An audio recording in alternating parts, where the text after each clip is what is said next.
আপনারা কেউ একমত হন আর না হন, জাতিসংঘ নিয়ে আমার একটা অদ্ভুত সাইকোলজি তৈরি হয়েছে। এবং আজকে কাউকে আমি হঠাৎ করে বলছি, এই কথা কেউ বলতে পারবেন না যারা রেগুলার আমাদের ভিউয়ার বলতে পূর্ণিয়ার খোঁজ ইউটিউব চ্যানেল, যেটি আমাদের 5 বছরের পুরনো, সেই পূর্ণিয়ার খোঁজ যারা দেখেন, এবং পূর্ণিয়ার খোঁজ ফেসবুক পেজ ছিল যেটি আমরা এখন পরিচালনা করছি না সেটি, এবং এখন পূর্ণিয়ার ভিউ দেখলে বুঝবেন যে আমরা গত আওয়ামী লীগ সরকারের সময় থেকে বিভিন্ন কারণে বাংলাদেশের রাজনীতিতে যখন আমেরিকা, ইউরোপ, ট্রান্সপারেন্সি ইন্টারন্যাশনাল, তারপর আপনার জাতিসংঘ, নানান আন্তর্জাতিক সংস্থা, একেবারে পূর্ব থেকে পশ্চিম সবাই যখন হুমড়ি খেয়ে পড়ে, তখন আমরা বলি যে একটু ধীরে বুঝে শুনে। কেন যেন এই আমেরিকানদের যেরকম আমেরিকান এমবেসির ইন্টারফেয়ার, এইটা নিয়ে বাংলাদেশ অভ্যন্তরীণ এই বিষয় নিয়ে আমাদের কাছে একটু মনে হয় যে একটু ধীরে চলা ভালো। কারণ তারা আসলে কি চান বলতে ব্যবসায়িক দেশগুলো নিজেদের স্বার্থ ছাড়া কি কিছু চান?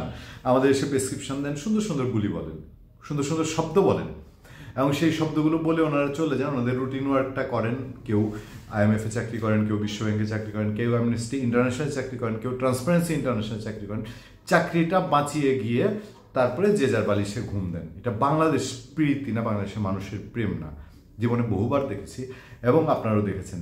আমেরিকা কোনো যে অঞ্চলে গিয়ে খুব ভালো কিছু শান্তি দিয়েছে সেই অঞ্চলের, এটা কি খুব বেশি উদাহরণ আছে পৃথিবীতে? নাকি অশান্তির বীজ শান্তির মাকে বাপকে মেরে সাপ করে দিয়েছে? সবসময় আমরা এই কথা বলি। আমেরিকানরা যখনই যার সাথে ভিড়ে, সে ওরে বাপরে বুক ফোলাতে শুরু করে এবং খুশি হয়ে যায় যে এইবার আমার হয়ে গেছে, আমি এবার আমার রাজনীতি হয়ে গেছে। হ্যাঁ, কিন্তু শেষমেশ পায়ের নিচ থেকে আপনার মাটিটা আমেরিকাই কেড়ে নেয়। অনেক উদাহরণ আছে। যাই হোক, শত্রু দেশ বলবো না, সবসময় আমাদের পেছনে লেগে আছে তো নানানভাবে। শত্রু দেশ বলা যায় না, ব্যবসা বাণিজ্য আছে, যাইতে চায় আমেরিকা, মানুষজন গেলে সুখে থাকে। সেরকম জাতিসংঘ বাংলাদেশ প্রতিষ্ঠার পর থেকে বলেন দেখি যে বাংলাদেশে এখন দৃশ্যমান যেই সব উন্নতি বলি, যাকে আমরা উন্নতি বুঝি, বা আমরা বলি যে এই জিনিসটা আমাদের পাবলিকের ভালো হয়েছে, সেই কাজগুলোতে সরাসরি আমেরিকা, বিশ্বব্যাংক, IMF, ট্রান্সপারেন্সি ইন্টারন্যাশনাল তারা এসে আমাদের করে দিয়ে গেছে। এরকম কি আছে? হয়তো আন্তর্জাতিক প্রেক্ষাপটে এই পৃথিবীর সমস্ত দেশের একটা প্ল্যাটফর্ম, ভালো ভালো কথা হয়, ভালো ভালো পরামর্শ দেয়, লাগলে যুদ্ধের মধ্যে গিয়ে একটু মধ্যস্থতা করে, হ্যাঁ, যেসব দেশে ঝামেলা আছে সেখানে শত্রুদের মোকাবেলা করে।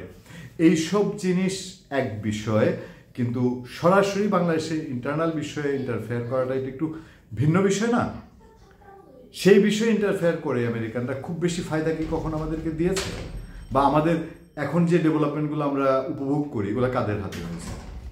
এই শেখ হাসিনা, এই খালেদা জিয়া, এই প্রয়াত রাষ্ট্রপতি জিয়াউর রহমান, এই বঙ্গবন্ধু শেখ মুজিবুর রহমান, ইভেন দো হোসেন মোহাম্মদ এরশাদ। বলতে পারবেন যে বাংলাদেশের এই জায়গাটায় বাংলাদেশে অর্থনৈতিকভাবে উন্নতির জন্য আমেরিকা, চায়না, এই জাতিসংঘ তারা আমাদেরকে খুব উদ্ধার করে দিয়েছে। এত কথা কেন বললাম জানেন? গেন লুইস আমেরিকায় বাংলাদেশের আবাসিক সমন্বয়ক, তিনি বাংলাদেশের পররাষ্ট্র মন্ত্রণালয়ে গিয়েছেন। তাদের একটা অগ্রবর্তী টিম এসছে বাংলাদেশের আগামী নির্বাচন নিয়ে কাজ করছে।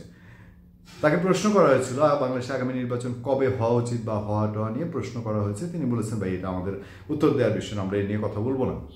বলবেন না তো কি বলবেন? বলেছে এটা বাংলাদেশের রাজনৈতিক দল আর সরকারের বিষয়। মানলাম। তো উনি কি জানেন না এই সরকারি দল আর রাজনৈতিক দলের মধ্যে এখন একটা গিট্টু লেগে আছে কবে নির্বাচনটা হওয়া উচিত, একজ্যাক্টলি রোড ম্যাপ, তারিখ ঘোষণা এসব নিয়ে?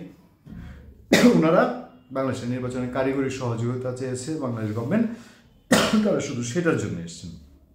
তো সেটার জন্যে এসে থেকে নির্বাচনটা কবে হবে সেই পথেই তো এখন পর্যন্ত স্পষ্ট দেখা যাচ্ছে না। জানতে চাওয়া হয়েছিল স্থানীয় সরকার নির্বাচনে কারিগরি সহযোগিতা দেওয়ার ব্যাপারে, বললেন যে না, এই বিষয়ে গভর্নমেন্ট এখনো কোনো সহযোগিতা চায়নি।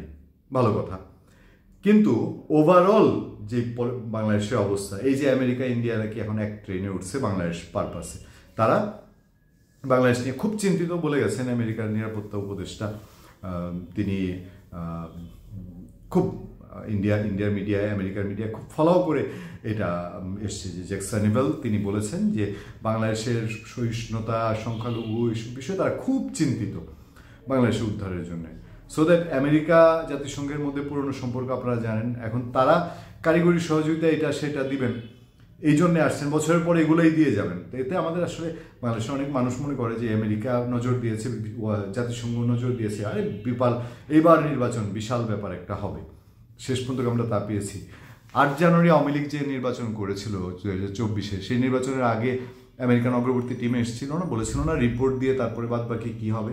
8 জানুয়ারি ওই ডেঞ্জারাস নির্বাচনের বিষয়ে কোনো কি তখন বিষয় আসর হয়েছে? কোনো বাংলাদেশের মানুষ কোনো আশার প্রদীপ জাতিসংঘ দিয়ে দেখতে পেরেছিল? অপেক্ষায় থাকুন। ধন্যবাদ সবাইকে, ভালো থাকবেন, সুস্থ থাকবেন। আবার দেখা হবে, আবার কথা হবে। আপনাদের সাথে আমি আতিক রহমান, পূর্ণিয়া।